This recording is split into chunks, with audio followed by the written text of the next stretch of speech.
भावनाओं को व्यक्त किए हैं, but let me, without undermining some of the points that many members have said, I find it was more a discussion on the political angles of price rise rather than actually data-driven concerns about price. इसीलिए मेरा जवाब भी थोड़ा politically मैं देने की कोशिश कर रहे हैं। इसीलिए किसी मेंबर को ठेस पहुंचाने के लिए नहीं, at the same time जवाब सुन करके ये क्या है, राजनीतिक भाषण दे रही हो, राजनीतिक भाषण सुनना ही पड़ेगा। ठीक है जी, आपने शुरू कर दिया है राजनीतिक भाषण।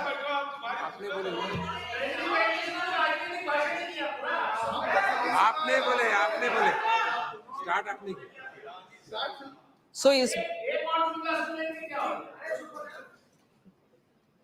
सो इस बीच में ऐसे इंटरप्शन आना भी मुझे कुछ दिक्कत नहीं है सर, मैं बिल्कुल आपकी अनुमति से आगे बढ़ती हूँ। नहीं, आपको तो अच्छा नहीं लगेगा, लेकिन मैं सदन में व्यवधान नहीं पैदा होने दूंगा। हाँ सर, आप हैं इसीलिए मैं उसके ऊपर चिंता नहीं करूंगा। आप उनको परमिशन मत दो कि वो व्यवधान पैदा करें।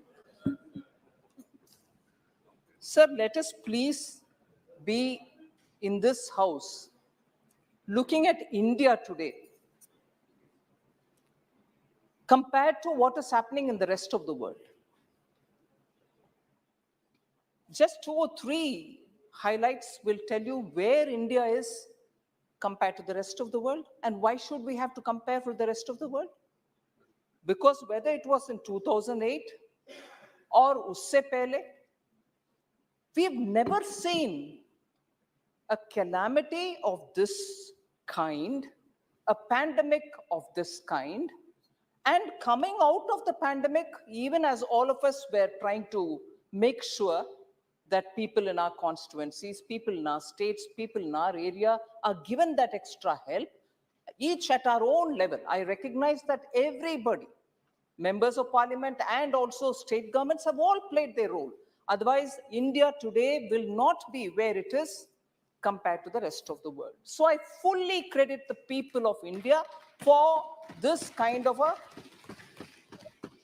even against adversity, that we are able to stand up and be recognized as the fastest growing economy. And this is not my assessment. Repeatedly in the last 2 years, both World Bank, IMF, and many other agencies are periodically giving an estimate of what the global trade is going to be like, what the growth of the global GDP is going to be like, and also recasting their assessment about what the world's growth is going to be, and by country, what the assessment is going to be. And each time when they have reviewed, when they've downgraded the global growth, when they have reassessed, saying, no, it is not as we thought 6 months ago, it is worse. It is getting worse. In each of these times, India also has been reduced in terms of the growth it is expected to achieve. But even after that, we remain as the fastest growing. If it was with 8.2%, now it may be 7.4%. But even as the entire globe's growth is being reviewed, reassessed, re-estimated, each time we remain at the highest. So it is important for us to, first of all, as Indians, appreciate that our people have gone through this pandemic, Delta wave, Omicron wave, and after that, the way in which global value chains have hit us. But in spite of that, because of the various steps taken by the government and also by the Reserve Bank of India, we are remaining much better than most countries. I think we...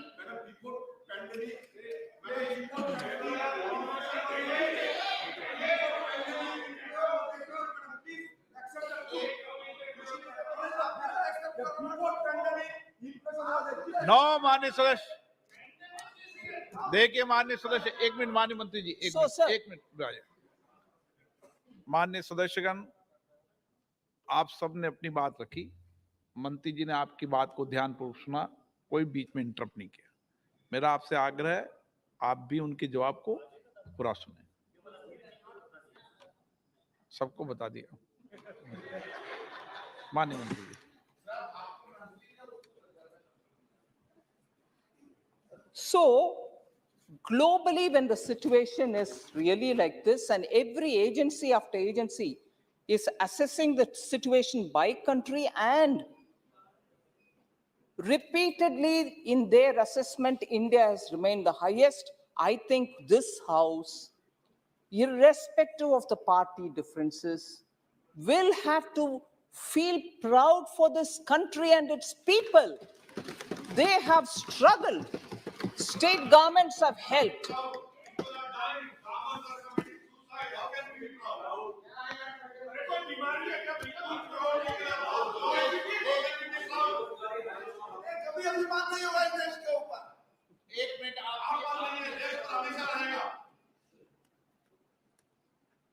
And it is exactly this, sir. It is exactly this which I'm trying to address. It is not that the country doesn't have problems. We have to work together to do it, and we are trying to do it. But even as we are trying to do it, and even as the global agencies are saying this country is suffering like that country is suffering with these problems, a third country is suffering with something else, and India is like this.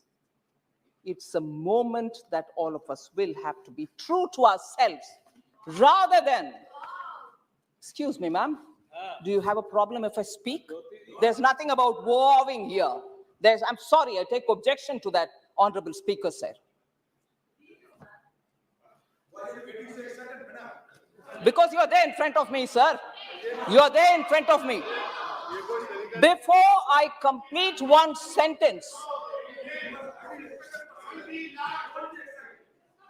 Oh, thank you very much. The person who's mercurial in this House tells me not to be excited. I take your point.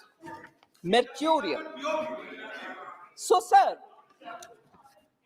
it's important for us to, for all the members, through you, I would like to say,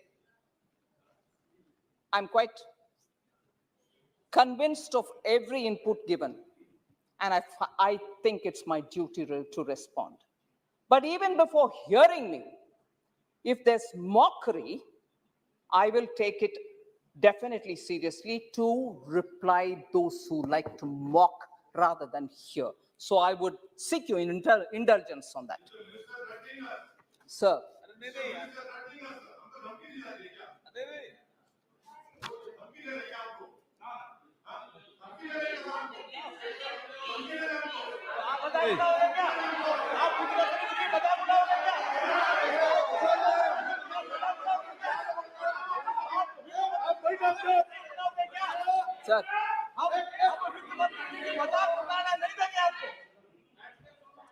Sir.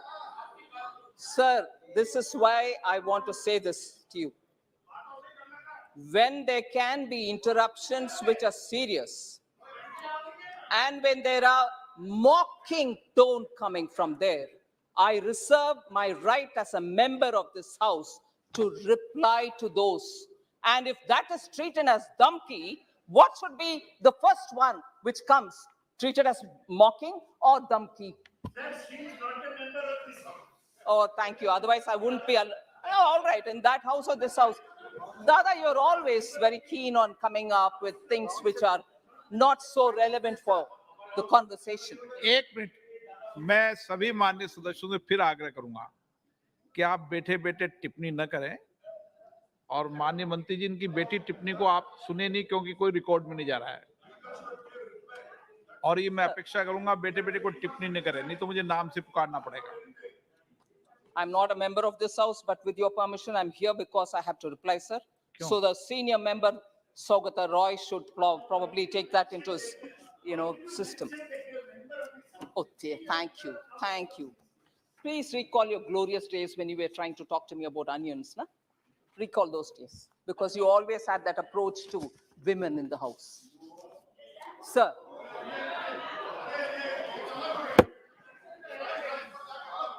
आप बोलिए ना, आप बेटे बेटे टिप्पणी मत सुनिए आप कोई।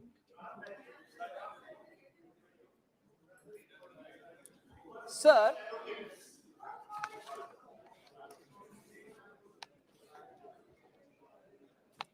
the GDP of the US fell 0.9% in the second quarter, following a 1.6 decline in the first quarter, marking a start of what they call themselves an unofficial recession.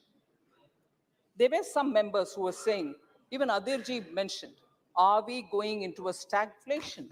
And will the finance minister please reply? I will first of all start with the last speaker, but the leader of the opposition here. There is no question of India getting into recession or stagflation. Adirji, you please be assured there is no question of us getting into either a stagflation or, like the US, they may say technical recession, whatever. Please, please, माननीय सदस्य, please, no, no. Sir, it is not just me, sir. No. A Bloomberg survey, which was done by economists, sir, has said that zero probability of India slipping into recession. So it's not just me saying, there is zero probability of India slipping into recession, even though there are several major economies who are in substantial risky position of getting into recession. So again, because we are comparing, I start with comparing things which are happening globally and also position myself in telling about India. Bank and bank's health are equally important for looking at the economy and its situation at any point in time. Compare globally, 4,000 banks in China are reportedly on the verge of going bankrupt. I want that to be taken cognizance of by the honorable members. In India, the gross non-performing assets, the NPAs, of scheduled commercial banks has hit a 6-year low of 5.9% in 22, FY22. So China, 4,000 odd banks are on the verge of going bankrupt and our NPAs are improving. Sir, again on government debt. Government debt is one of the important criteria with which you measure the economy. The debt to GDP ratio of many countries are in triple digits. And that includes Japan, Greece, Italy, Bhutan, Singapore, US, Portugal, Spain, France, Sri Lanka, and Canada. Whereas the central government's very consciously has controlled its debt, and it is at 56.29% of the GDP at the end of 21-22, compared to 59.9% pegged in the revised estimates for that year. So even from the revised estimates, we've brought it further down. So even when comparing the general government debt, which means the center and the states, India is in a far better position than its peers. According to the IMF data, it's not me saying it, with a general debt to GDP ratio of 86.9, which includes both center and states. So I just want to draw the attention of members. So globally, if the situation is pandemic, Russia, waves, second wave, third wave, and the Ukraine conflict and the disruption in the supply chain, if globally each country is in this situation, India's position, I've just given you some few comparisons. Today, sir, this morning, we have announced the GST collection for the entire month of July. July 22, we have garnered the second highest level ever since the introduction of the GST which is 1.49 lakh crores, second highest. And compared to the last year, this is one of the highest amount. This year in April, you may be aware, I'd like to gently remind, in April 2022, it was 1.67 lakh crores, which was the highest reached. Now we've got in July 22, the second largest, which is 1.49.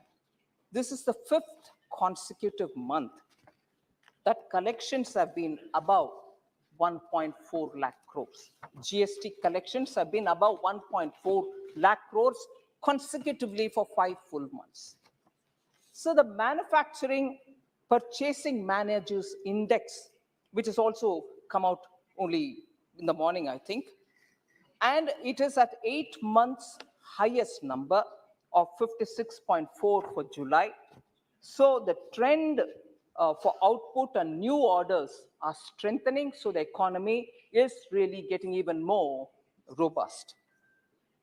The PMI rose from 53.9 in June. I said it is 56.4 in July, well above the 50 level, which is what shows it separates that there is no addition if it is below 50, but it has remained at 50 level, separating growth from contraction for a 13th month in a sequence. So India's 8 infrastructure sector, all of them grew in double digits for the second consecutive month in June. Data released for the month of June showed the core sector grew at 12.7% in June year on year. So strictly speaking, sir, Indian economy in every one of these aspects is showing very positive signs.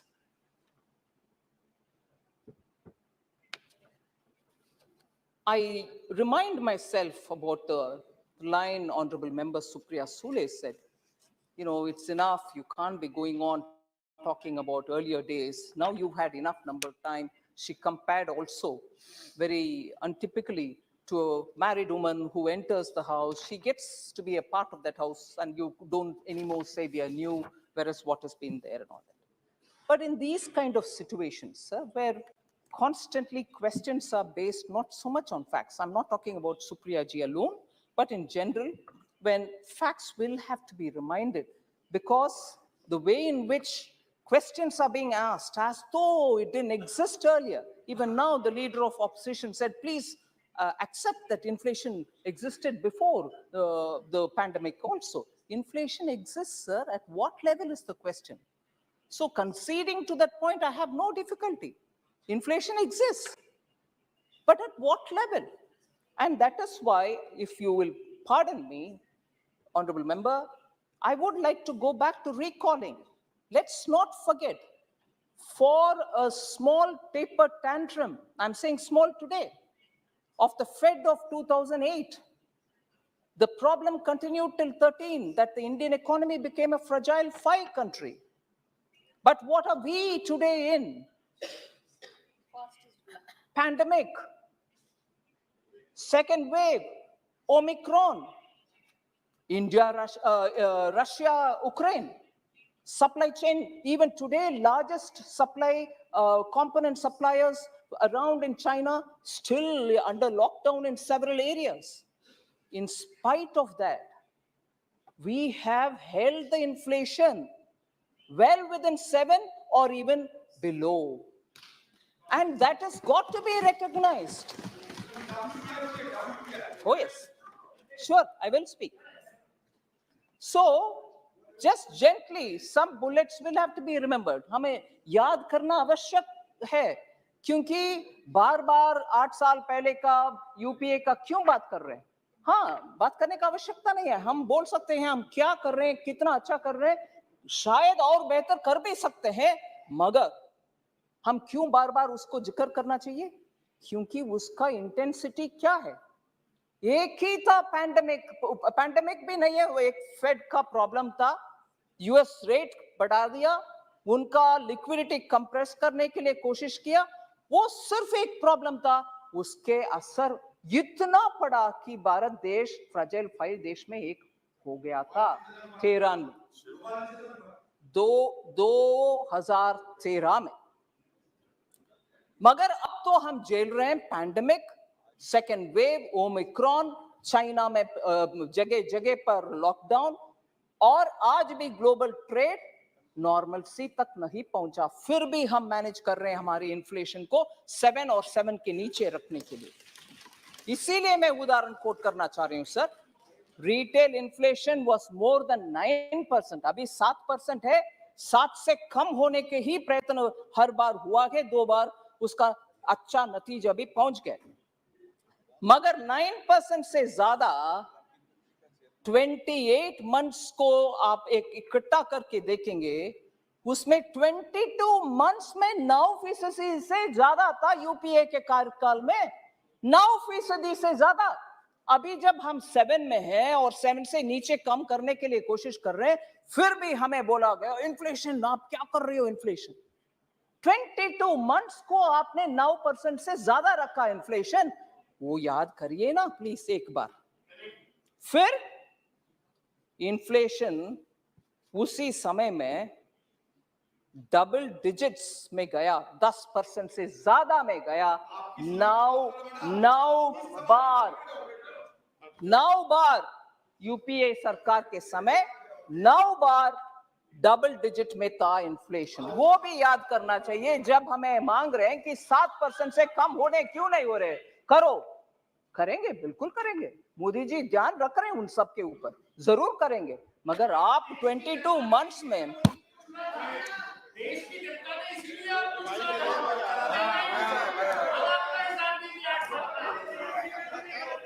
Danish जी, आप उठकर सही प्रश्न पूछे। ओ ठीक है sir, उनका नाम अगर दोबारा उठेंगे तो नाम ठीक है सर।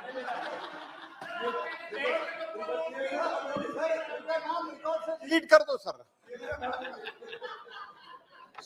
इसीलिए हमें चुना, इसीलिए मोदी जी को वोट मिला, और इसीलिए कि वोट भी मिला, स्टेबल गवर्नमेंट भी मिला। 7% से नीचे ही रख रहे हैं हम इन्फ्लेशन को। जो जनता के ये एक्सपेक्टेशन था उसके अनुसार वोट दिया, उसके अनुसार ही हमारा डिलीवरी भी हो रही है। याद रखना चाहिए सर, इतना तेज आकर के नहीं क्या चल रही है। 7%, 22 मंथ्स 9% से ज्यादा, 9 बार डबल डिजिट इन्फ्लेशन। ये करने वाले सरकार थोड़ा सोच समझ करके हमारे ऊपर आरोप डालना चाहिए, ठीक है।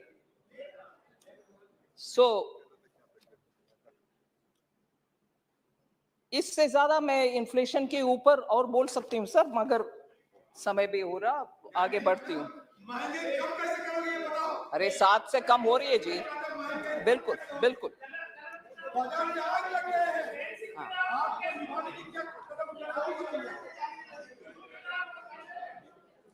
समस्या है। माननीय स्पीकर सर, मैं दोबारा, क्योंकि हमारे लीडर ऑफ ऑपोजिशन आदिर जी एक, हाँ ठीक है, पार्टी कांग्रेस पार्टी के लीडर, ठीक है, एक इकोनॉमिस्ट का नाम लेकर के बोले कि देखो इन्होंने ऐसे आपके खिलाफ बात की है। सर, इनको आदत है एक आध इकोनॉमिस्ट का ही नाम लेंगे, बाकी दुनिया में इकोनॉमिस्ट का नाम नहीं लेंगे। हाँ, उनके आदत है। और ये भी है कि उन्हीं इकोनॉमिस्ट के बारे में, उनका टिप्पणी के बारे में एक इकोनॉमिस्ट का नाम लिए, मगर कौशिक बासु जी के नाम लिए। और हाँ, रघुराम राजन भी है, क्योंकि वो उन्होंने बोल दिया। मैंने सोचा एक बार रघुराम राजन जी का बयान एक बार ध्यान दिलाएंगे। हाँ, वो भी सही बात है। खुद अधीर रंजन जी इकोनॉमिस्ट है, बहुत बड़ा इकोनॉमिस्ट है।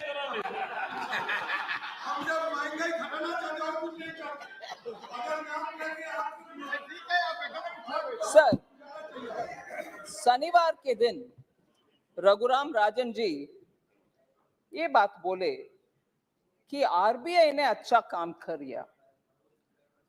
RBI has done a good job in increasing the foreign exchange reserve in India, insulating India from problems being faced by neighboring countries such as Pakistan and Sri Lanka. So Pakistan Sri Lanka का जो problems है वो problems हमें नहीं होने देना चाहिए, ऐसे करके आरबीआई ने अच्छा काम किया है, ये उनका टिप्पणी। और ये भी है, differentiating India from its vulnerable neighbors, Sri Raghuram Rajan further added that New Delhi is less indebted, calling it a good sign. मैंने अभी डेट टू जीडीपी फिगर्स पढ़ा, नंबर्स भी पढ़ा आपके सामने, उसका रघुराम राजन जी भी जिक्र कर रहे हैं, जो दिल्ली, न्यू दिल्ली के सरकार डेट को कम रखना अच्छा काम किए हैं। और भी किए माननीय, प्लीज एक मिनट मंत्री जी, एक मिनट। माननीय सदस्य, एक मिनट।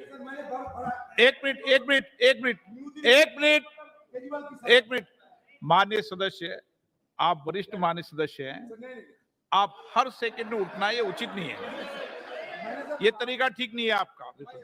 नो, गलत तरीका आपका है। आप माननीय मंत्री जी।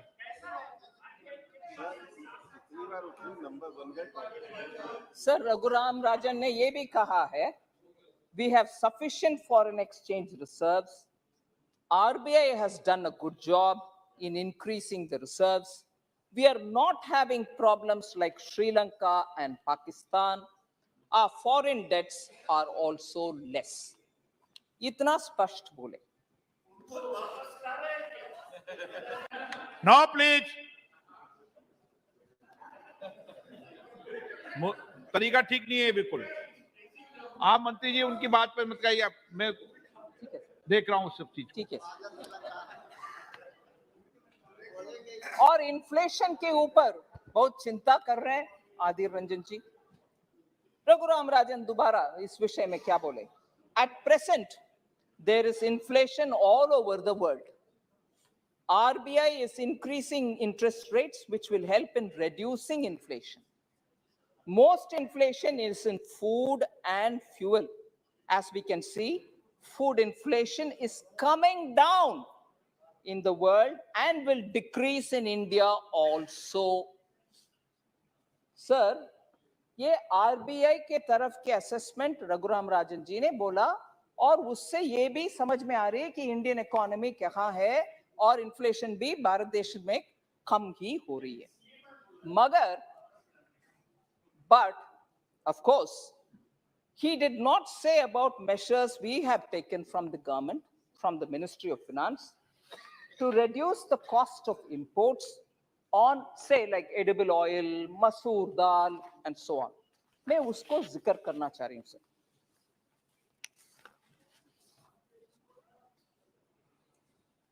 Central government has reduced customs duty on crude palm oil from 35.75, Adir ji suniye, 35.75% to first 8.25 and now to 5.5% only. So drastically bringing down the duty and making it possible to bring edible oil, in this case palm oil, so that common people and their edible prices, oil prices can come down. On sunflower and soya bean oil, both of which largely come from Ukraine and Russia, we have also sourced it from other countries. The customs duty has been reduced drastically from 38.5% to 5.5%. We've taken out the customs duty so that कम घर पर edible oil Bharat देश में पहुंचे, जनता को सस्ते में edible oil मिले. Second, sir, TRQs मतलब rates और tariff rate and quota restrictions आमतौर पर होता है. Nearly for 20 lakh metric ton of sunflower and soya bean oil, TRQ has been made nil. आप जितने चाहे इंपोर्ट करो, ड्यूटी बिल्कुल जीरो में इंपोर्ट करो, जिससे सस्ते में सोयाबीन ऑयल भी आएगा, सनफ्लावर ऑयल भी आएगा. सो स्टेप्स क्या आपने उठाया प्राइसेस कम करने के लिए, एक एक करके मैं बोल रही हूं। Next, the prices of edible oil have corrected sharply in June compared to May, with maximum decline of 18.1% coming in palm oil prices. The other categories are sunflower oil, soya bean, groundnut, mustard, and vanaspati have also seen correction in the range of 1.7%, 1% to 7% in the last 1 month. Sir,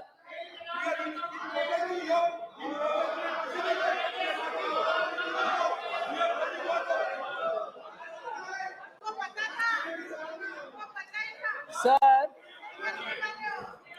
मुझे दुख लग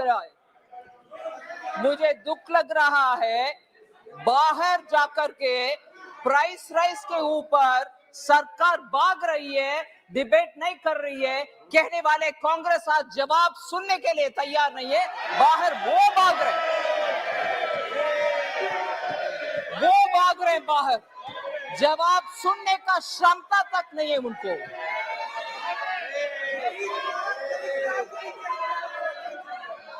यही लोग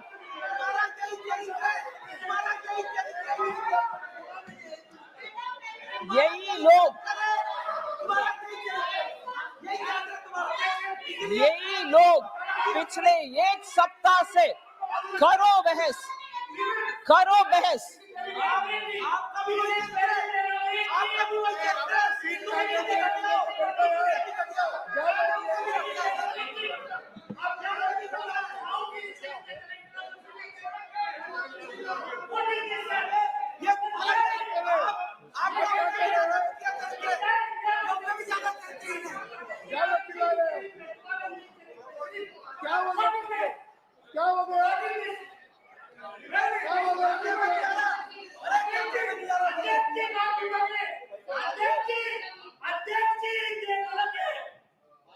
आपको जाने चलिए।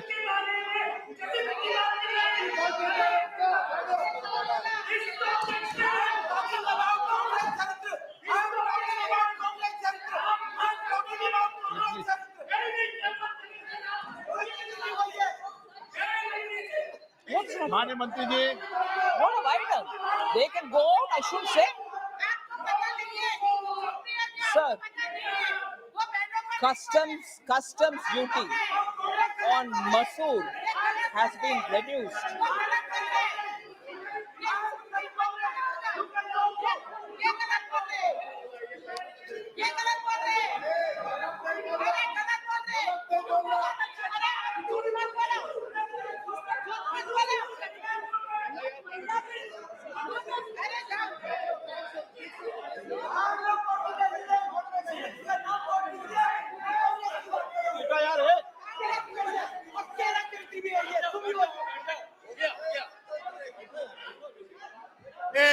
माननीय sir please बैठिए, प्लीज बैठिए सर, बैठिए मैडम, प्लीज बैठिए।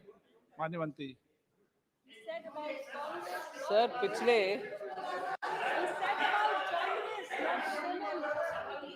पिछले पूरे सप्ताह सर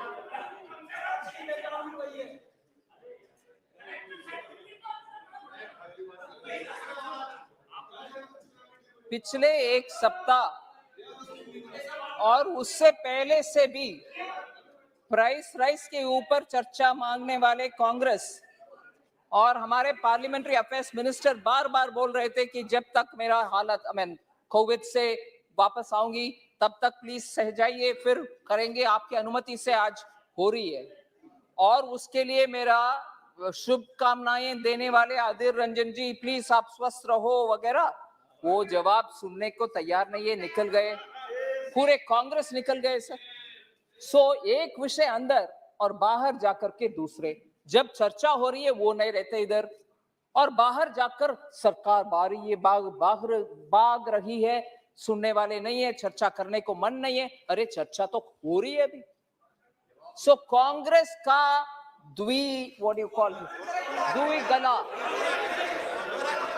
दोहरा चरित्र इससे स्पष्ट हो रही। सर, और कदम हमने उठाया इन्फ्लेशन कंट्रोल करने के लिए।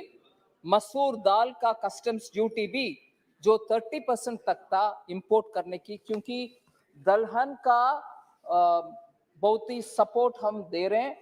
किसान हमारे देश में दलहन अच्छा उत्पादन करें, इसलिए हाई ड्यूटी था 30%। मगर आज क्योंकि हमें दलहन भी चाहिए, मसूर दाल चाहिए, इसीलिए वो 30% से लेकर के आज 0 में आ गया है। मसूर दाल इंपोर्ट कर सकते हैं, सस्ते में मिलेगा। फिर डिस्टर्ब, आप सीनियर मेंबर, नो माननीय मंत्री जी, ठीक है सर। नो नो नो, ऐसे बीच में नहीं। आप माननीय मंत्री, आप sir so that is why sir, नहीं ठीक ठीक।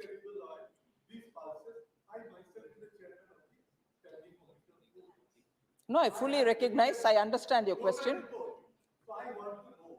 All right.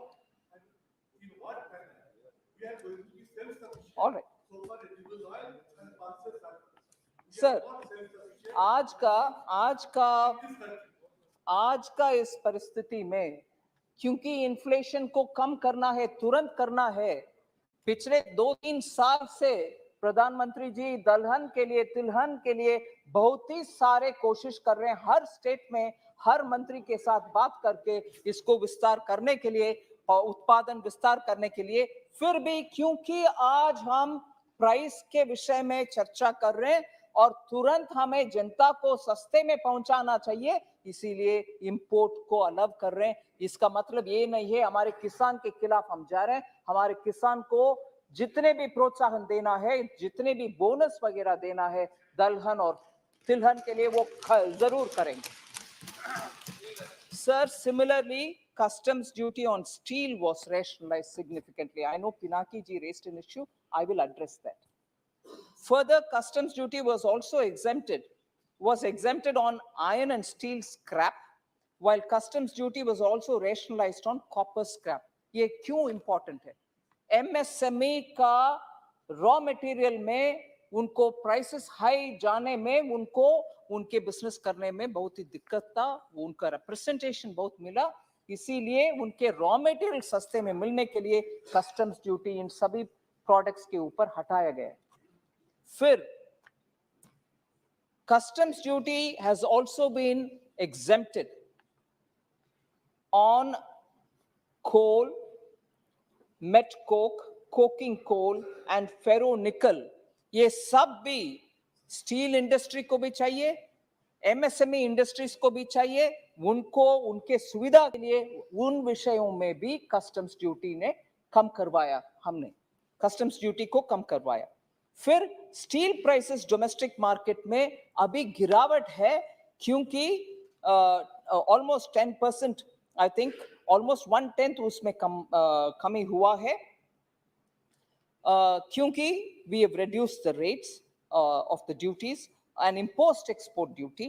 Prices of domestic benchmark hot rolled coil steel at the traders end have slipped by about 8%, or about 5,500 per ton since May 18.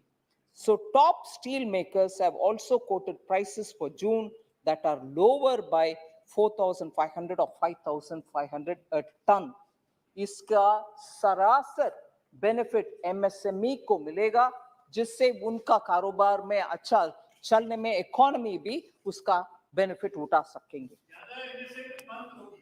In textiles, sir, customs duty on key raw products like nylon chips, nylon yarn, and caprolactam have all been rationalized. Anti-dumping duty was revoked on key raw materials like viscose fiber, PTA, and other fibers and yarn, so that raw material for textile industry will also be available. Customs duty on raw cotton has also been fully exempted.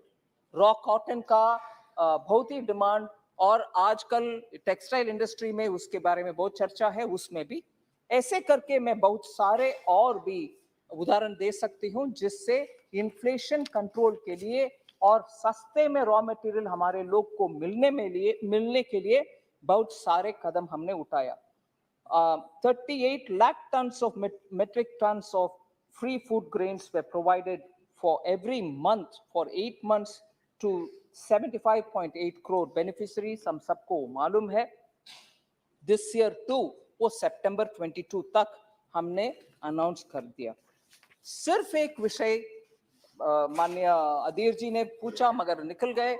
CPI के बारे में बात करो, WPI के बारे में बात करो.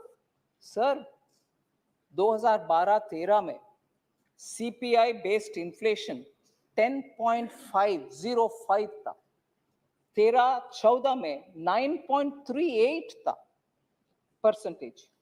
14-15 में 5.83, 15-16 में 4.91. ऐसे करके हमारे कार्यकाल में 6.16 2020-2021 में पहुंचा, मगर वो भी 10% से तुलने में कुछ भी नहीं है. 10% था 2012-13 में. ये याद रखना चाहिए सर. और एक और लिस्ट ऑफ गुड्स के बारे में मैं बोलना चाह रही हूं. 2011-12, 12-13 में फूड आइटम्स का टोटल 12.34 था, whereas अभी 1920 में 7.35. ऐसे करके हर लिस्ट में अभी जो रेट है सर, चाहे वो फूड ग्रुप हो, पान सुपारी टोबैको हो, फ्यूल एंड लाइट हो, हाउसिंग हो, क्लोथिंग हो, फुटवेयर हो, सभी विषयों में सीपीआई इंडेक्स का, इंडस्ट्रियल वर्कर्स का नंबर कम है. वो डबल डिजिट में, अभी हमें सिंगल डिजिट में है. सो ये सब याद दिलाने के लिए मैं बोल रही हूं. और एक और विषय, क्योंकि विदेश से हमें बार बार कंपेयर कर रहे हैं हमारे सदस्यगण. मैं जब रघुराम राजन जी का बयान बोलते हुए बोले कि भारत देश का हालात श्रीलंका से बेटर है और बांग्लादेश से बेटर है, वो रघुराम राजन जी का बयान. और बार बार बहुत सारे बार लोग बोलते हैं अरे बांग्लादेश को देखो, वो इतना हमसे ज्यादा अच्छा चल रहे हैं और हम ऐसे रुक गए.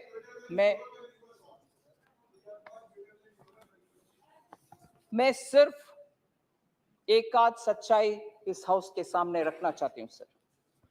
बांग्लादेश का आज आईएमएफ के सामने 4.5 बिलियन का लोन डिमांड कर रहे हैं क्योंकि उनका बैलेंस ऑफ पेमेंट प्रॉब्लम है. सो बांग्लादेश को कंपेयर करने वाले ये भी याद रखें कि बांग्लादेश आईएमएफ के सामने 4.5 बिलियन मांग रहे हैं. ठीक है सर. माननीय सदस्य, आपको ज्यादा समस्या है क्या? बार बार अब बार बार आप भी रहिए. आप सर, श्रीलंका ने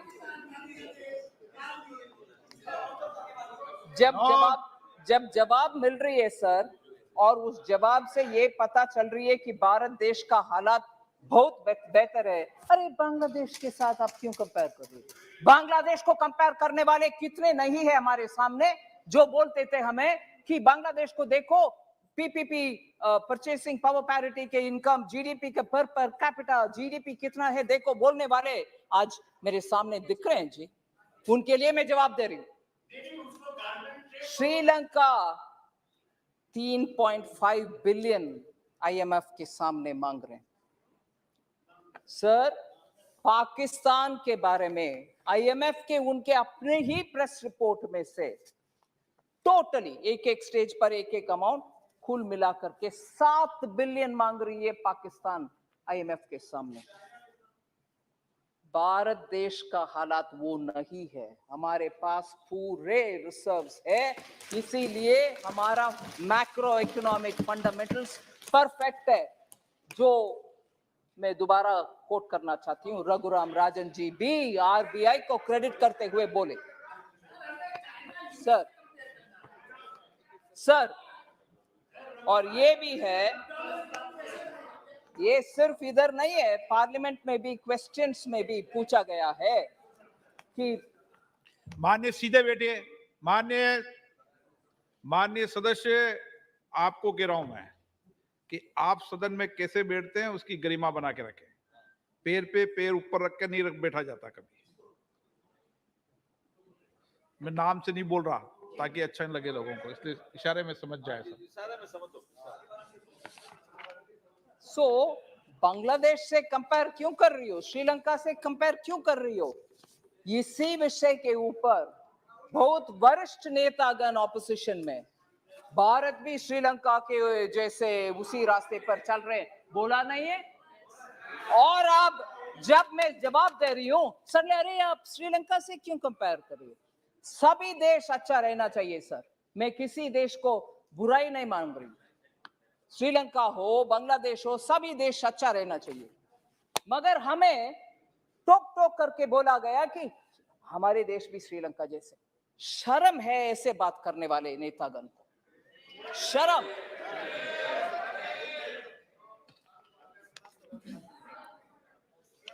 सर ये भी बोला गया, what happened?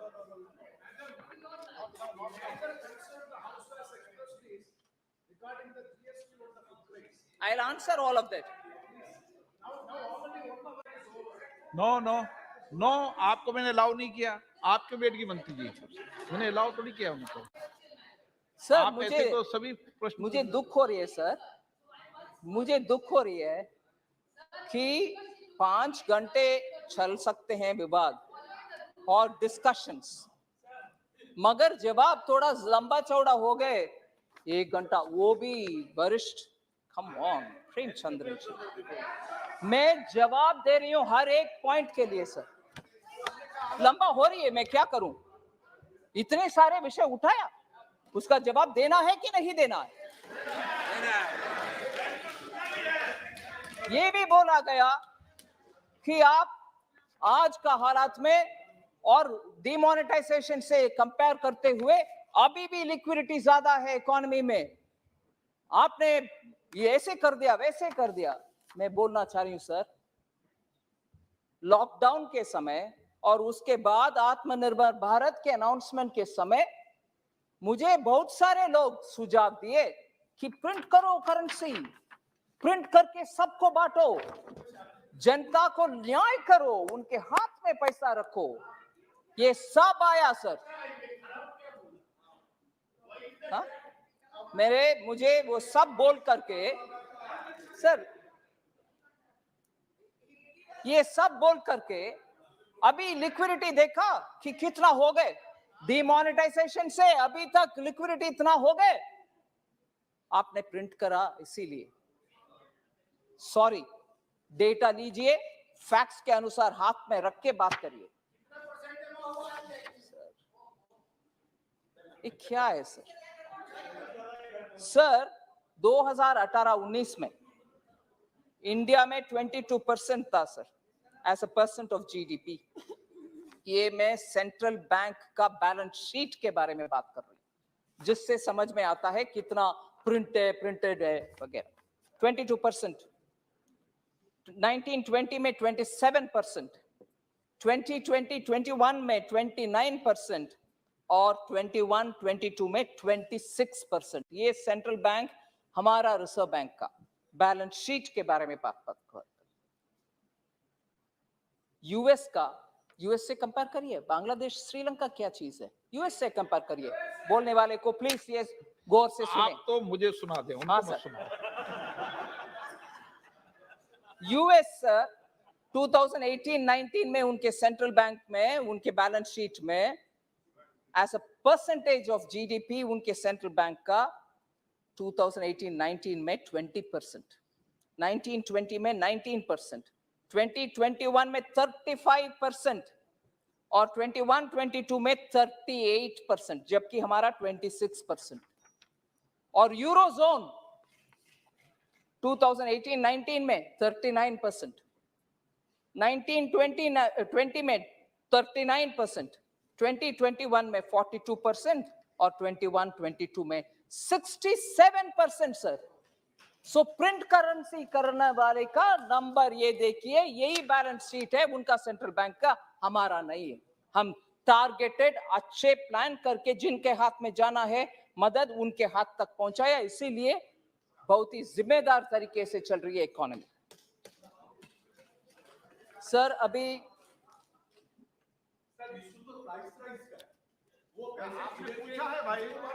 Sir Manish Tiwari ji ने बहुत सारे विषय उठाया।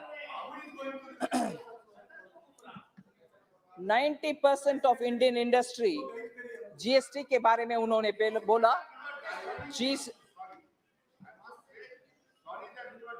नो, किसी को अलाउ नहीं किया माननीय मंत्री जी। मनीष तिवारी जी शायद अभी नहीं है इधर, मगर वो जीएसटी के बारे में बात करते हुए बोले जीएसटी तो एकदम फेलियर है, मगर मैं उसका जवाब देना चाह रही हूं सर।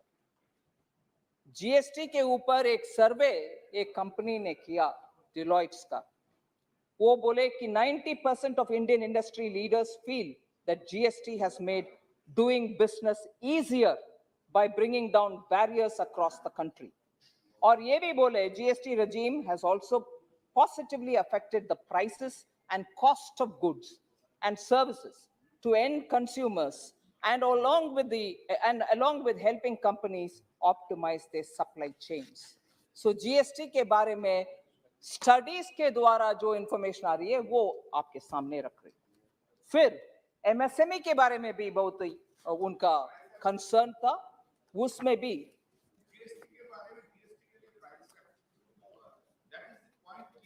माननीय मंत्री जी, जीएसटी एमएसएमई के ऊपर मैंने बोल दिया कि क्या क्या तरीके से उनको रॉ मटेरियल सस्ते करने के लिए कोशिश कर रहे हैं। और ये भी मैं बोलना चाह रही हूँ, पैंडेमिक के समय emergency credit liquidity guarantee scheme उनको दिया, दैट हैज सेव्ड, एंड ये एसबीआई का रिसर्च से आए हुए फैक्ट्स है। 13.5 lakh MSMEs worth 1.8 lakh crores have been saved from slipping to be NPAs. 13.5 lakh MSMEs को 1.8 lakh crore रुपया पहुंच करके उनको सर्वाइव करने का चांस दिया गया है। This is equivalent to 14% of the outstanding MSME credit being saved from becoming NPA. Sir, so RBI data भी एक है सर जो उनको उपयोगी होगा उनको जवाब देने के लिए। टोटल ये बात बार बार उठाया गया कि आपने पेट्रोल डीजल में बहुत कमा रहे हैं, सेस के द्वारा कमा रहे हैं, इतने कमा दिया, वो चला गया कहाँ मालूम नहीं हो रही है, स्टेट्स को कम हो रही है। मैं आरबीआई का डेटा कोट करते हुए आप सबके सामने विषय रखना चाहती हूं। RBI data says total developmental expenditure incurred by Modi government between 2014 to 2022 is 90.9 lakh crore, far higher than is being alleged by some sections of the opposition. In contrast, 49.2 lakh crore was spent between 2004 and 14. 2004 and 14 के अंदर development expenditure इतना था 49.2, whereas 2014 to 2022 90.9 lakh crores have been spent on development expenditure. जरूर पैसा excise जो cess और duty collect किया वो सब नीचे डेवलपमेंट एक्सपेंडिचर को जाता है। केंद्र सरकार के पास जमीन नहीं है, मगर जमीन केंद्र राज्य सरकार के पास है, उधर डेवलपमेंट एक्सपेंडिचर होता है, वो पैसा पूरे उधर ही जाता है आखिर। सो केंद्र सरकार ने कमाया, किसके जेब में गया?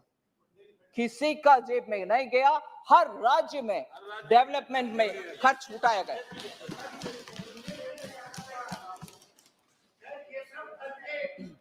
सर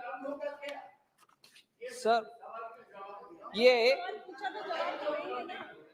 फूड एंड फ्यूल के ऊपर ये ठीक है, डेवलपमेंट रोड बना दिया, मगर गरीब को ध्यान रखा नहीं है, बिल्कुल रखा गया है।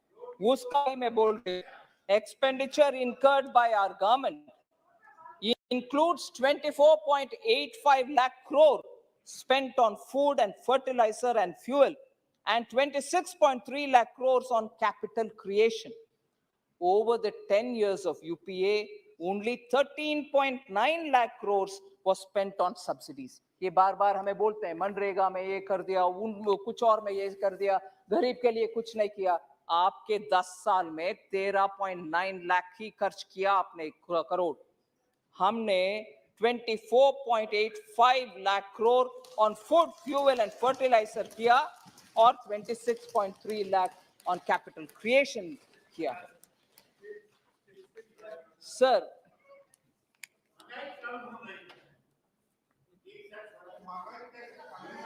extreme poverty, ये विषय बहुत ही important है.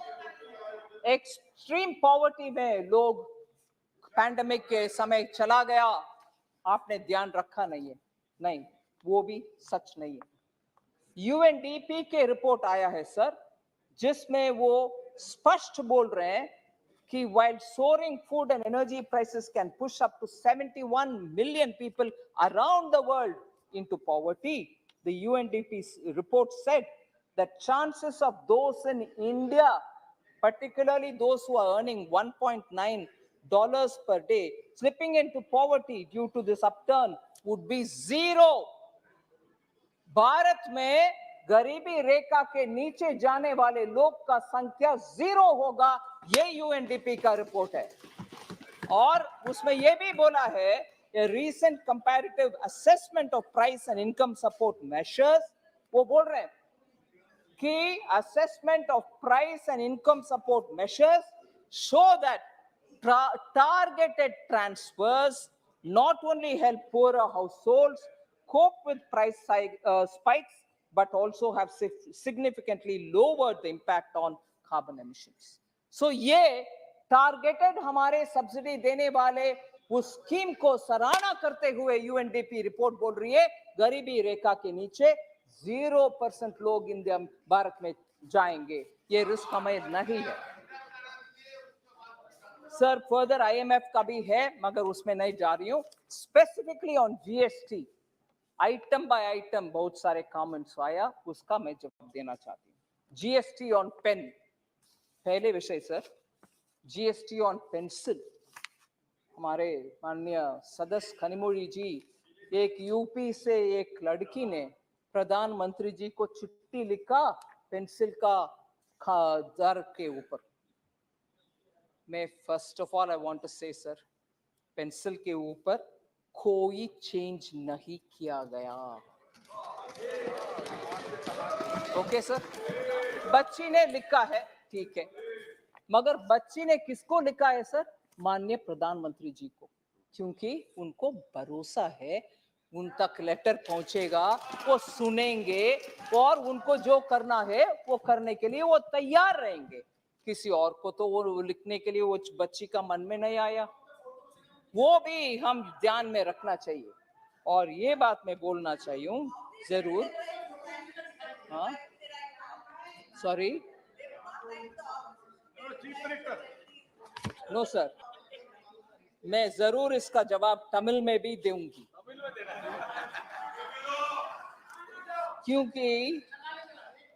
क्योंकि हाँ लगा लीजिए, क्योंकि सर बहुत ही पैशनेटली खनिमोड़ी जी बहुत विषय उठाया.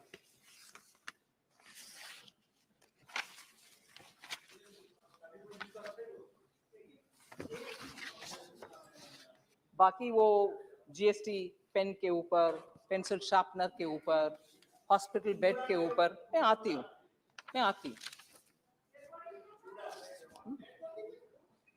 हाँ, क्रिमेटेरियम के ऊपर भी आती हूँ sir.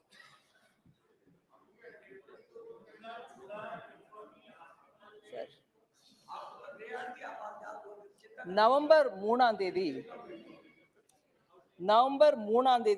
2021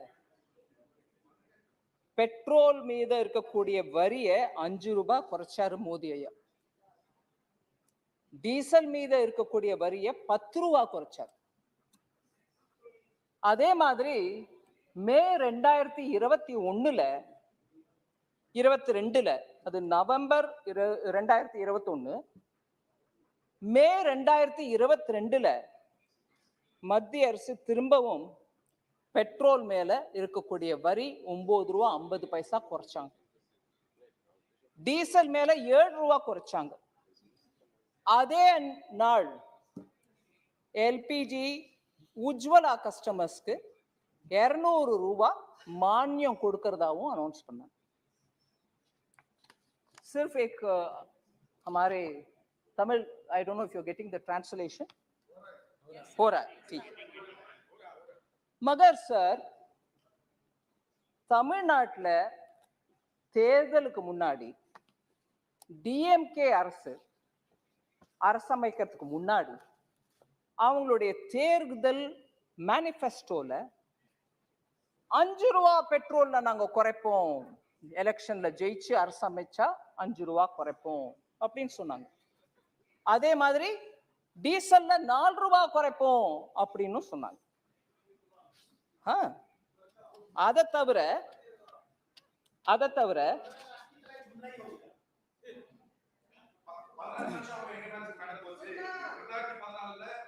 sir I am continuing sir state government அதே மாதிரி Sir, I'm not allowed to talk. I don't want interruptions. State government அதே மாதிரி 100 ரூபா எல்பிஜி சிலிண்டருக்கு சப்சிடி மானியம் கொடுக்கிறோம் அப்படின்னு கூட சொன்னாங்க. சார் கொஞ்சம் சோ 100 ரூபா மானியம் கொடுக்கறதாகவும் வாக்குறுதி கொடுத்தாங்க. அதே சமயம் சார் இது ரெண்டும் நடந்துருச்சு. Sir, I can't shout, sir. I'm very weak. Sir, this is outrageous, sir. அவங்க பேசும்போது நான் கேட்கணும், அவங்க பேசுற ஒவ்வொன்றையும் நான் கேட்கணும். ஆனா பதில் கொடுக்க வந்த போது தடுத்து நிறுத்துறது நல்ல அரசியல் இல்ல. நான் கொடுக்கிற பதில கேட்டுதான் ஆகணும். நீங்க சொன்னதெல்லாம் நான் கேட்டுட்டு தான் இருந்தேன் இப்ப வரைக்கும். माननीय मंत्री जी, एक minute. If I'm like before, I can talk shouting. I am not able to shout now, sir. आपकी बात ही रिकॉर्ड में जा रही है, उनकी बात रिकॉर्ड में नहीं जा रही. This is purposely trying to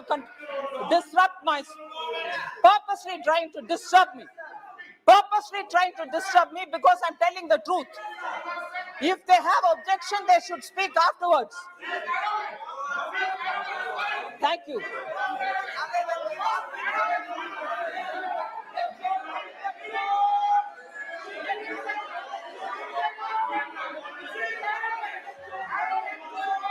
இன்னும் கேட்டு போங்க. Thank you.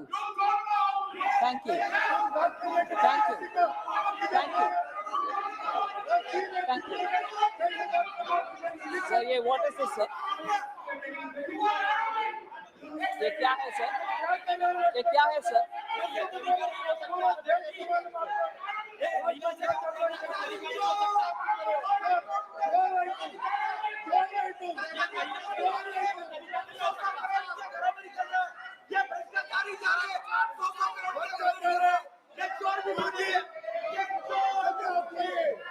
सर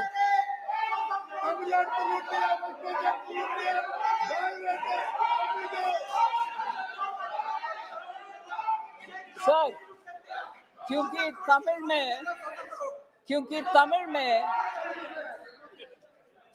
तमिल में इतना स्पष्ट बोले कि हमारे सरकार बच्चे के पेंसिल के ऊपर, दूध के ऊपर, मैं जरूर इसको भी तमिल में कहना चाह रही हूँ सर, चाहे वो इधर नहीं है बाहर जाके सुन लें, वो गलत बोलने वाले विषय उनके मैनिफेस्टो में जो प्रॉमिस किया उन्होंने वो नहीं किया, ऊपर से हमसे पूछ रहे.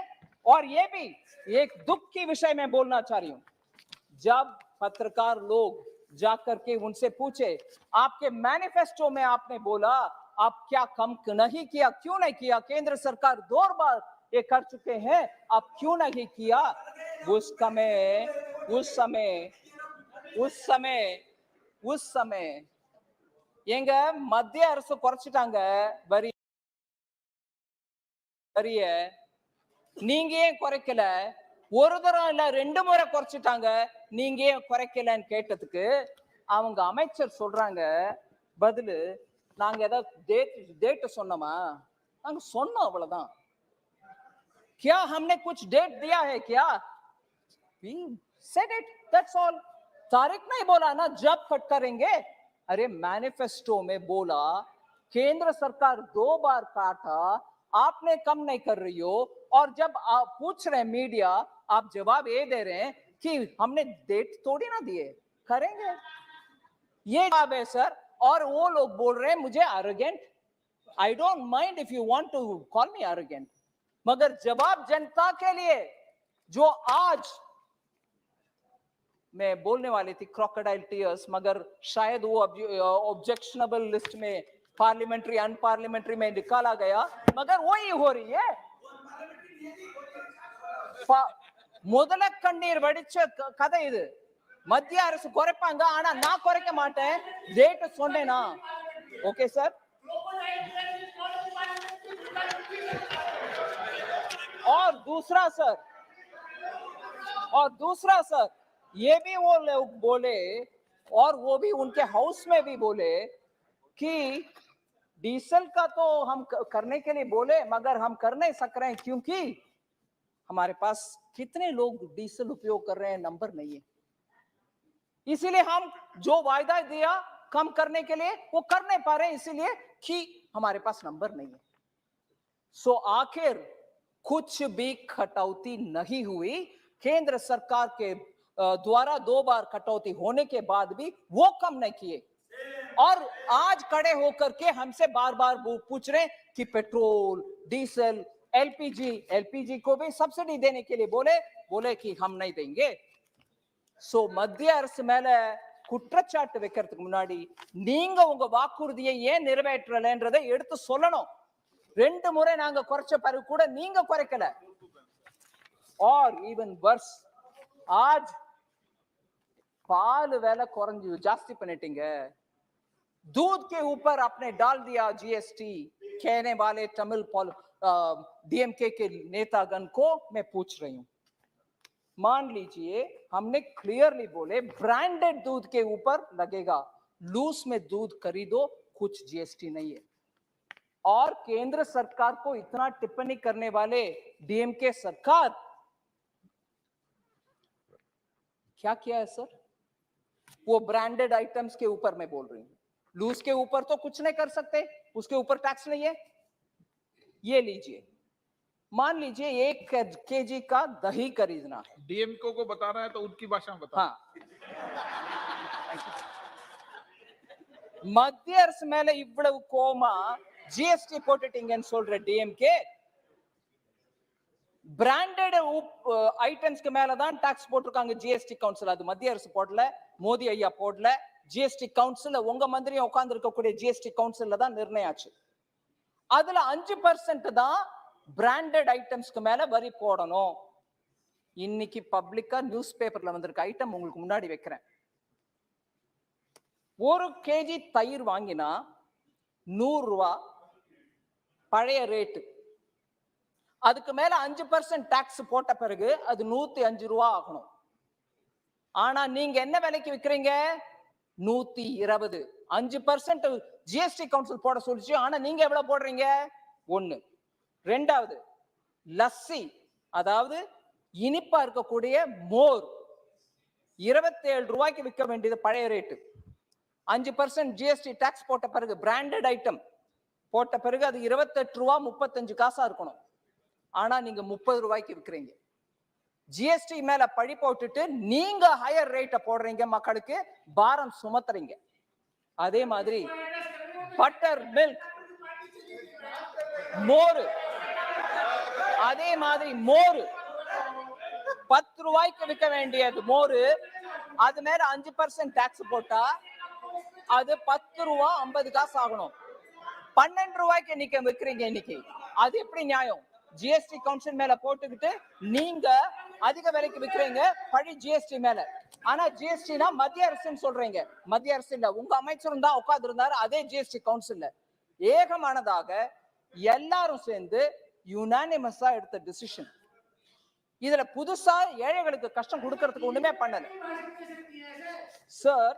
சோ ஒவ்வொரு ஐட்டம்லயும் ஜிஎஸ்டி கவுன்சில் 5% போடுங்க பிராண்டட் ஐட்டம்ஸ்க்கு மேலன்னா, நீங்க 5%க்கு மேல போட்டுட்டு ஜிஎஸ்டி கவுன்சில் மேல பழி சொல்றீங்க. இது தப்பு.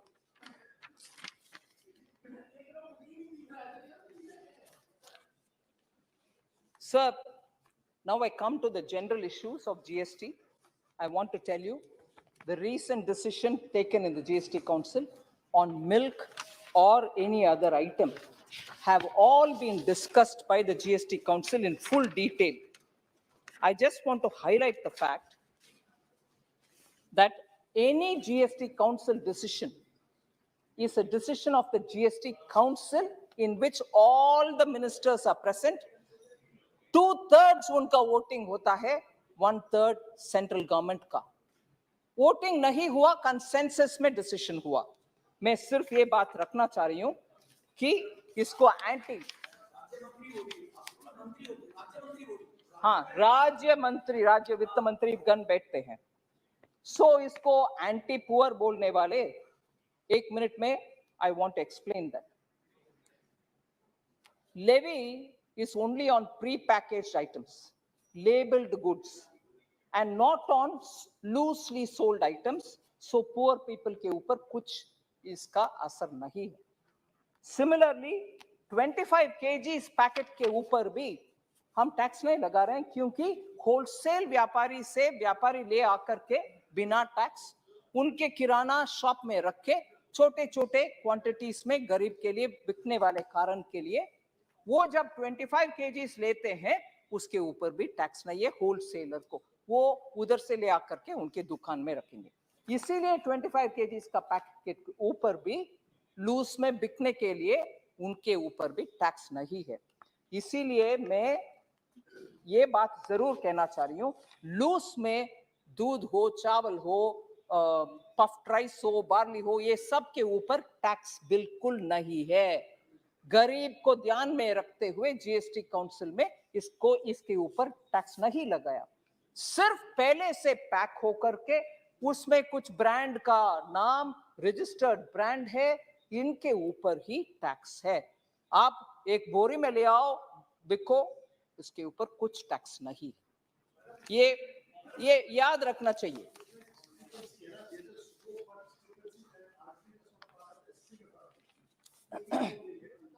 There is no discrepancy and every minister has sat through it. I want to highlight, sir, I want to tell you, sir, इस डिसीजन में हम कैसे पहुंचा. इसमें 3 लेवल पर डिस्कशन हुआ. फिटमेंट कमेटी में अधिकारीगण बैठते हैं, उसमें राजस्थान से भी अधिकारी है, वेस्ट बंगाल से भी अधिकारी है, तमिलनाडु से है, बिहार से है, उत्तर प्रदेश से है, कर्नाटका से, महाराष्ट्र से, हरियाणा से, गुजरात से, ये सब अधिकारीगण बैठते हैं.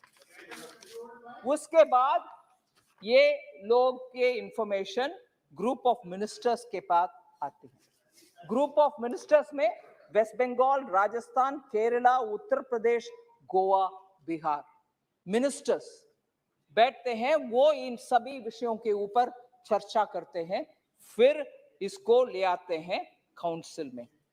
इसमें जीएसटी काउंसिल में ग्रुप ऑफ मिनिस्टर्स दोबारा इसके ऊपर भी है. उसमें पंजाब, छत्तीसगढ़, राजस्थान, तमिलनाडु, वेस्ट बंगाल, आंध्र प्रदेश, तेलंगाना, केरला, ये सब भी भागीदारी है. इतने लेयर के चर्चा के बाद, ग्रुप ऑफ मिनिस्टर्स के बाद, दूसरा ग्रुप ऑफ मिनिस्टर्स के बाद निर्णय जब लेते हैं, इन सभी मंत्रीगण साथ बैठ करके एक भी आवाज ना नहीं बोले, सब माना कि ये करेक्शन करना चाहिए. ठीक है सर. सो टोटली एक भी डिफरेंस ऑफ ओपिनियन नहीं था.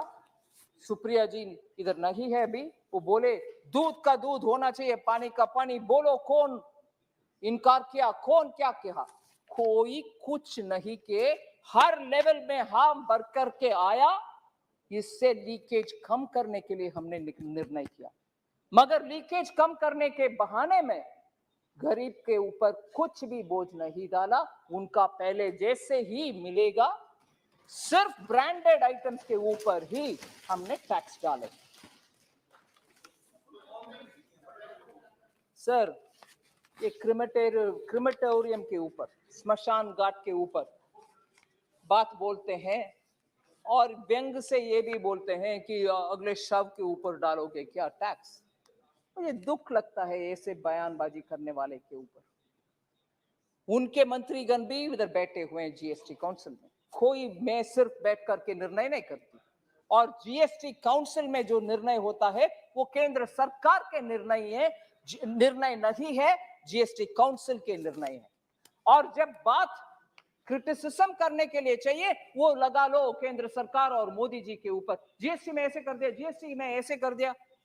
जीएसटी काउंसिल में सभी प्रांतों का, राज्यों का मंत्रीगण बैठते हैं, सब इकट्ठा बैठ करके निर्णय लेते हैं। वो उनका निर्णय भी है, वो भी जा करके उनके स्टेट में बोलना है, मैं भी बैठा उसमें, मैं भी सहमत बरा इसमें। वो क्यों नहीं बोलते हैं? अंदर एक सहमत बरा दो और बाहर जाकर के केंद्र सरकार के ऊपर डाल दो। ये गलत है। अंदर तो 3 लेवल में आपने हां भरवाया, आज आकर के ये बात ऐसे पलट रही हो जैसे कि मोदी जी ने निर्णय लिया। जीएसटी काउंसिल में आप सब बैठे हैं जी। इसीलिए ये गलतफहमियां 2 विषय में जरूर समझती हूं मैं दूर करने का। क्रिमेटोरियम के ऊपर sir, there is no GST on crematorium, funeral, burial or on mortuary services. ये कोई इन आइटम्स के ऊपर, crematorium, funeral, burial, mortuary service के ऊपर जीएसटी नहीं है। फिर भी वो डोल मोल करके वो डालेंगे, और अगले शव के ऊपर भी डालोगे। अरे थोड़ा मन ऐसे बात करने में कैसे चलता है? They are fully exempt from GST. ठीक है सर, मगर अरे भैया आप ठहरो ना, आपकी इतना क्या जल्दबाजी है? जीएसटी क्रिमेटोरियम के संबंध में ये बात रखना चाह रही हूं। Construction that may be carried out for a crematorium, एक नया क्रिमेटोरियम बनाना चाहती हो, इलेक्ट्रिकल इक्विपमेंट ले आ रही हो, स्टैंडर्ड रेट उनके ऊपर बनाने वाले आइटम्स जो आता है उसके ऊपर लगाते हैं, क्योंकि वैसे भी उनका रॉ मटेरियल के ऊपर टैक्स भरकर ही आप ले आ रही हो। अगर इसमें टैक्स नहीं लगाते हैं तो बनाने वाले को नुकसान होगा, वो टैक्स क्रेडिट ले नहीं सकते हैं। इसीलिए क्रिमेटोरियम के लिए जब इक्विपमेंट्स बना ले आते हो उसके ऊपर टैक्स, क्योंकि वो बनाने वाले ऑलरेडी टैक्स पे कर चुके हैं, नहीं तो आपको नुकसान में आ जाएगा। सो ये समझना चाहिए, इसमें थोड़ा पलटवार करके, गोलमोल करके बेरहम बात करना, शव के ऊपर डालोगे क्या? अरे आपके मंत्री भी बैठे हैं जी उधर।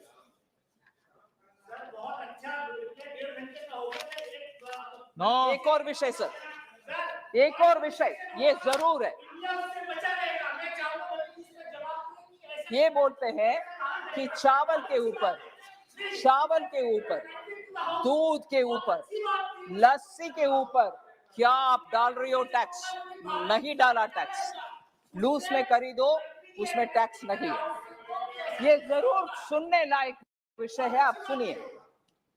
क्या जीएसटी काउंसिल इस बार दूध के ऊपर, लस्सी के ऊपर, चावल के ऊपर, मुरमुरालू जो बोलते हैं पफ्ड राइस, उसके चिवड़ा के ऊपर अभी डाला है क्या?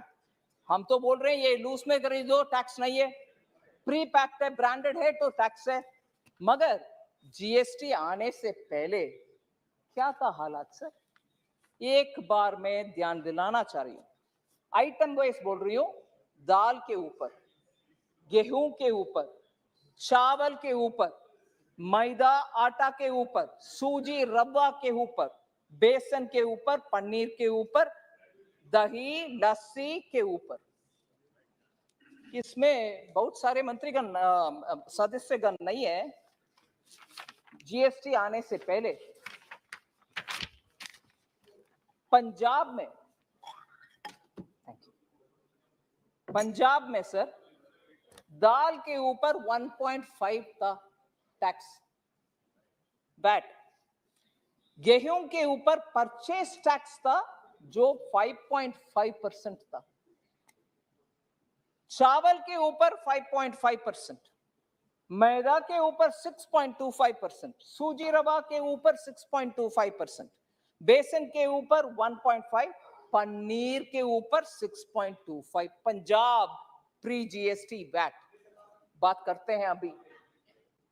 तमिलनाडु पल्सेस के ऊपर 5%, आटा मैदा के ऊपर 5, सूजी रवा के ऊपर 5, बेसन के ऊपर 5, पनीर के ऊपर 5%। वेस्ट बंगाल में भी पनीर के ऊपर 5% था। ये महंगाई इसीलिए कम हो रही है, ये सब प्री जीएसटी वाले विषय है भाई, थोड़ा सुन लो सही। तेलंगाना के ऊपर पेंशन्स के ऊपर 5%, गेहूं के ऊपर 5%,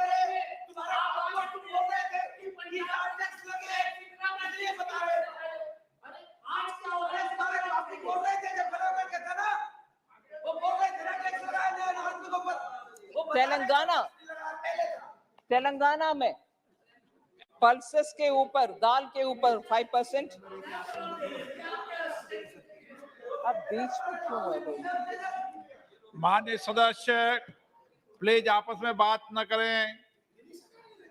सर तेलंगाना में दाल के ऊपर 5%, वीट गेहूं के ऊपर 5, चावल के ऊपर 5, आटा मैदा के ऊपर 5, सूजी रवा के ऊपर 5, बेसन के ऊपर 5, पनीर के ऊपर 5% वैट था।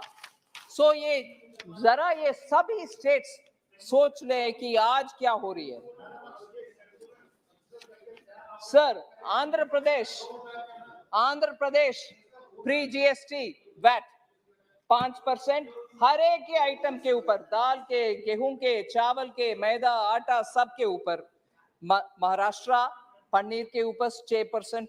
सो हर राज्य, सर अपने महदूदी साहब आपके JNK में 14.5% था दही के ऊपर। सो झारखंड में ऐसे हर स्टेट में हुआ करता था जीएसटी। सब मुख्य रूप में हॉस्पिटल, नियम माननीय सदस्य प्लीज। हॉस्पिटल बेड्स के ऊपर बहुत ही मैंने आपको कई बार मौका दिया है, मैं अंतिम बार चेतावनी दे रहा हूं आपको। सदन व्यवस्था से चलता है, प्लीज।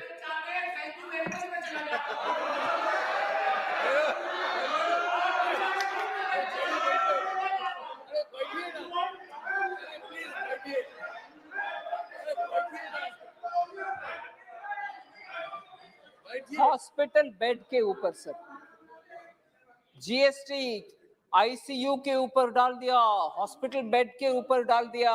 मैं स्पष्ट करना चाह रही हूं sir, GST council hospital room rent, मगर आईसीयू का नहीं, उसका 5% टैक्स, वो भी अगर 5,000 रुपया से ज्यादा रूम रेंट अगर आप दे रही हो, रूम रेंट 5,000 रुपया पर डे रूम रेंट देने वाले, वैसे रूम रेंट के ऊपर ही जीएसटी है, और इमरजेंसी सर्विसेज के ऊपर नहीं है, आईसीयू के ऊपर भी नहीं है।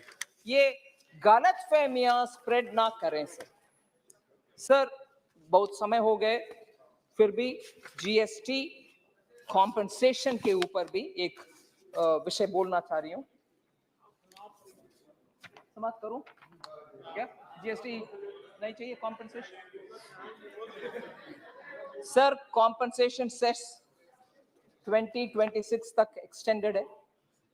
सभी सेस जो स्टेट्स को देना है वो मई 22 तक, मतलब 22 मई तक दे दिया। इस बार बजटरी प्रोविजन भी 1.2 लाख करोड़ का कॉम्पनसेशन का हमने कर रखे हैं और 87,000 करोड़ उसमें से ऑलरेडी स्टेट्स को दे दिए।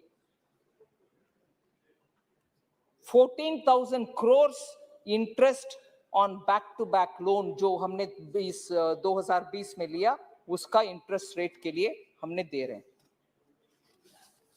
सिर्फ एक महीने का जीएसटी कॉम्पनसेशन पेंडिंग है, वो जून का। वो अभी तक हमने इसीलिए नहीं क्लियर किया क्योंकि बहुत सारे स्टेट से उनके एजी से सर्टिफाई होकर के सर्टिफिकेट हमें पहुंचा नहीं है। जब पहुंचेगा तब हम क्लियर कर देंगे उसको भी। इसीलिए जीएसटी के ऊपर पर्टिकुलरली तमिलनाडु ने बोले कि इतने सारे बाकी है वो दे दो। தமிழ்நாடுக்கு ஜிஎஸ்டில கொடுக்க வேண்டியது ஜூன் மாசம் ஒரே ஒரு மாசத்துக்கு தான் நிலுவையில் இருக்கு. அதுவுமே 2493 கோடி தான். அதை விட ஜாஸ்தி எதுவுமே இல்லை. ஒரு தமிழ்நாட்டுக்கு மாத்திரம் இல்லை, எல்லா ஸ்டேட்ஸ்க்கும் அது पेंडिंग। वो जून का कॉम्पनसेशन सर, वो हम जरूर एजी का सर्टिफिकेट आने के बाद दे देंगे। मैं बहुत सारे और विषय एटीएम के ऊपर भी बोले लोग कैश हमारे पैसा निकालने में आप टैक्स कर रही हो। बिल्कुल नहीं सर, आपके अपने बैंक के एटीएम में 5 बार महीने में निकालो और दूसरे बैंक के एटीएम से आप ही के अकाउंट निकालो। कुल मिलाकर के 5+5 टाइम आप निकालो एटीएम से, कुछ भी आपके ऊपर पाबंदी नहीं है। इसीलिए उसमें भी गलत फहमियां स्प्रेड ना करें। ऑयल बॉन्ड्स के विषय में जरूर कहना चाहिए क्योंकि पिनाकी जी ने ये बात बोले, अरे आप तो हमारे निशिकांत जी को करेक्ट करते हुए बोले नहीं नहीं आप गलत बोल रही हो। मैं सच्चाई रिकॉर्ड में रखना चाह रही हूं। इन प्रिंसिपल ऑयल बॉन्ड गलत था क्योंकि तब इंप्रेशन लोगों को ये बोला गया कि हम आपका सब्सिडी दे रहे हैं इसीलिए आपके तेल का प्राइस कम होगा, मगर सब्सिडी नहीं दिया। वो ऑयल मार्केट कंपनी के ऊपर बोझ बना करके लोन के ऊपर, बॉन्ड के ऊपर, ऑयल मार्केटिंग कंपनीज के ऊपर डाल दिया। उस समय लगा कि वो पैसा ऑयल मार्केटिंग कंपनी उनको दे रहे हैं जो सरकार बजट के द्वारा देना था, मगर वो पैसा उनके सब्सिडी नहीं है, अभी मोदी जी भरपाई कर रहे हैं उसका। सो तब का सब्सिडी अब का मोदी जी का सब्सिडी बन रही है क्योंकि वो ऑयल मार्केटिंग कंपनी का बॉन्ड जो है उसको प्रिंसिपल और इंटरेस्ट हम पे कर रहे हैं, ना कि वो छोड़ करके चले गए। और कितना है वो 2005 और 6 में ऑयल बॉन्ड कितने इश्यू किए, मतलब कितना खर्च उठाए, लोन उठाए, 17,262। 2006-7 में 24,121, 2007-8 में 20,000 फलना, 2008-9 में 75,000 फलना, 2009-10 में 10,000, कुल मिलाकर के 1,48,186 total burden oil marketing company के ऊपर। उसको रीपेमेंट कब से शुरू हो रही है? 2014 मोदी जी आने के बाद से शुरू हो रही है और उसमें अमाउंट में बोल रहे हैं सर, अभी तक repayment of oil bonds principal, सिर्फ प्रिंसिपल 3,500 करोड़ 14-15 में। इस बीच में प्रिंसिपल नहीं दिया, इसीलिए शायद पिनाकी जी का गलत फहमी है, कुछ नहीं दिया। अभी 2021-22 में 38,723 करोड़ दे रहे हैं प्रिंसिपल, हम पे कर रहे हैं उसको। और 22-23 इस साल में कुछ प्रिंसिपल नहीं पे करना, इंटरेस्ट करेंगे। अगले साल 15,586 करोड़ हम पे करना है। 24-25 में 39,000 हम पे करना है। 25-26 में 36,913 हम पे करना है। कुल मिलाकर के 92,200 करोड़ मोदी सरकार दे रही है ऑयल बॉन्ड के लिए ऊपर। पिनाकी मिश्रा जी करेक्ट कर लें। और इसमें इंटरेस्ट का पेमेंट सर, ये तो हो गए प्रिंसिपल का। 2014-15 से 10,000, 10,255, 9,989, एक एक करके इस साल तक 79,958 सिर्फ इंटरेस्ट का पेमेंट उसमें गया। किसके माल है? उस समय बोले कि हम दे रहे हैं सब्सिडी, मोदी जी उसका पेमेंट कर रहे हैं। सो ऑयल बॉन्ड के वजह से हमारे ऊपर बर्डन नहीं है, ये पैसा गरीब के लिए जाने के लिए हमारे हाथ में रहता नहीं तो ये principally wrong. Oil bond future के जनरेशंस के ऊपर बर्डन लगा करके, मगर आप श्रेय लेकर के चले गए, हमने तो आपके ऑयल प्राइस के लिए सब्सिडी दिए। गलत है, इट वॉज टोटली गलत। So I want to come to an end sir, इससे ज्यादा टाइम नहीं लेते हुए, ये मैं जरूर कोशिश किए सब लोग का प्रश्न को जवाब दूंगी। सिर्फ एक विषय बार बार हमारे ऊपर डालते हैं, इसीलिए मैं बात करती हूँ। मोदी सरकार अंबानी अदानी के लिए काम करता है, आप लोग यही करते हो। सिर्फ दो उदाहरण देना चाहती हूँ। सर, आप राजस्थान से हैं, सोलर प्रोजेक्ट राजस्थान में इस साल जून 11 तारीख 2022 में और इससे पहले दिसंबर 15 2021 में 21 में अशोक गहलोत जी, मैं नाम ले रही हूं, क्षमा कीजिए, सीएम साहब है राजस्थान का, गलत नहीं है, उनको डिसीजन उनके कैबिनेट के द्वारा लेकर के 2397 हेक्टेयर्स लैंड दिया है अदानी रिन्यूएबल एनर्जी होल्डिंग के लिए। राजस्थान सरकार ने, जो कि कांग्रेस के सरकार है, अदानी जी को लैंड सोलर पावर प्रोजेक्ट के लिए दे रहे। हमें अदानी अंबानी ऐसे चक्कर में हम नहीं आ रहे, आप बुला बुला करके दे रही हो अदानी जी को। और दूसरा, दिसंबर 15 2021 में 2021 में एक अदानी जी के renewable energy park Rajasthan limited के साथ एमओयू साइन भी हुआ, 1500 मेगावाट कैपेसिटी सोलर पार्क के लिए जॉइंट पार्टनरशिप है। ये सब क्यों बहुत ही महत्वपूर्ण है, दो विषय क्यों इतना इंपॉर्टेंट है?